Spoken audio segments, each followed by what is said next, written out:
The Book of Daniel, Chapter 6. King James. It pleased Darius to set over the kingdom 120 princes, which should be over the whole kingdom, and over these 3 presidents, of whom Daniel was first, that the princes might give accounts unto them, and the king should have no damage. Then this Daniel was preferred above the presidents and princes, because an excellent spirit was in him, and the king thought to set him over the whole realm. Then the presidents and princes sought to find occasion against Daniel concerning the kingdom. But they could find none occasion nor fault, forasmuch as he was faithful, neither was there any error or fault found in him. Then said these men, We shall not find any occasion against this Daniel, except we find it against him concerning the law of his God. Then these presidents and princes assembled together to the king, and said thus unto him, King Darius, live forever.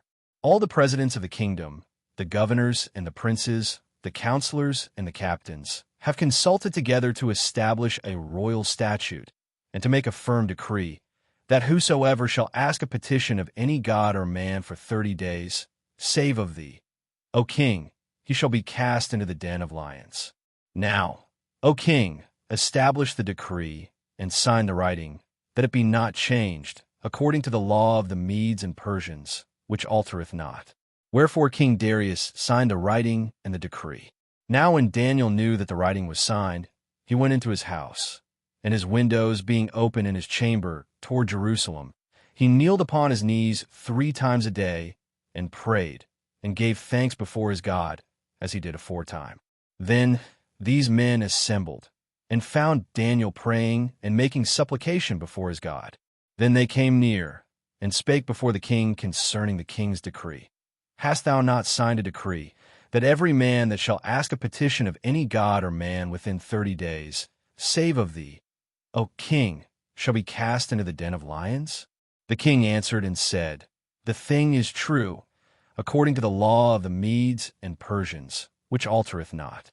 Then answered they, and said before the king, That Daniel, which is of the children of the captivity of Judah, regardeth not thee, O king, nor the decree that thou hast signed, but mocketh his petition 3 times a day.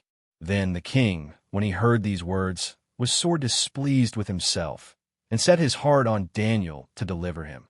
And he labored till the going down of the sun to deliver him. Then these men assembled unto the king, and said unto the king, Know, O king, that the law of the Medes and Persians is, that no decree nor statute which the king establisheth may be changed. Then the king commanded, and they brought Daniel, and cast him into the den of lions. Now the king spake and said unto Daniel, Thy God whom thou servest continually, he will deliver thee. And a stone was brought, and laid upon the mouth of the den.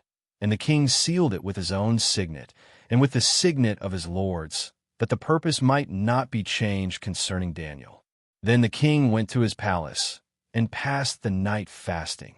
Neither were instruments of music brought before him, and his sleep went from him. Then the king arose very early in the morning, and went in haste unto the den of lions. And when he came to the den, he cried with a lamentable voice unto Daniel. And the king spake and said to Daniel, O Daniel, servant of the living God, is thy God, whom thou servest continually, able to deliver thee from the lions? Then said Daniel unto the king, O king, live forever. My God hath sent his angel, and hath shut the lions' mouths, that they have not hurt me, forasmuch as before him innocency was found in me.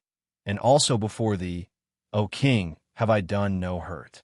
Then was the king exceeding glad for him, and commanded that they should take Daniel up out of the den. So Daniel was taken up out of the den, and no manner of hurt was found upon him, because he believed in his God. And the king commanded, and they brought those men which had accused Daniel, and they cast them into the den of lions, them, their children, and their wives. And the lions had the mastery of them, and brake all their bones in pieces, or ever they came to the bottom of the den.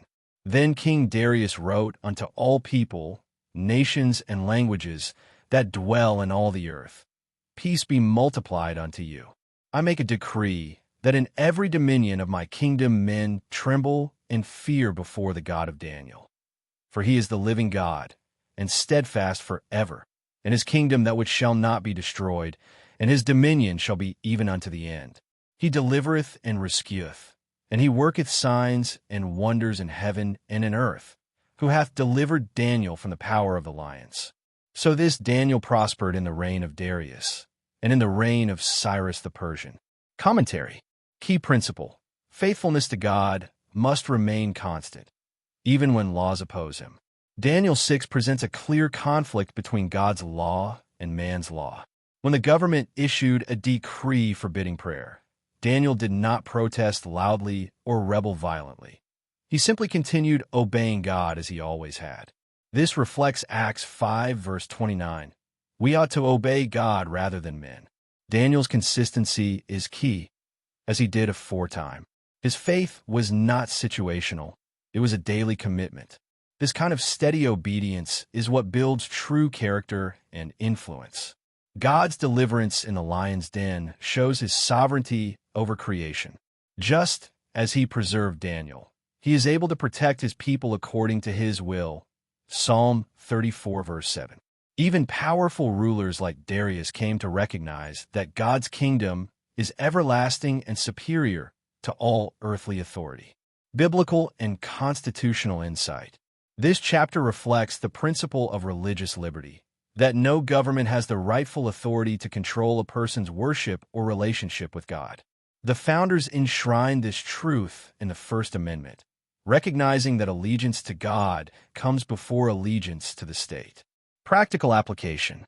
Believers today are called to live faithfully and consistently, regardless of cultural or legal pressure. Daniel did not compromise, even when facing death. His example teaches us to stand firm, trust God, and remain obedient, knowing that God honors those who honor him.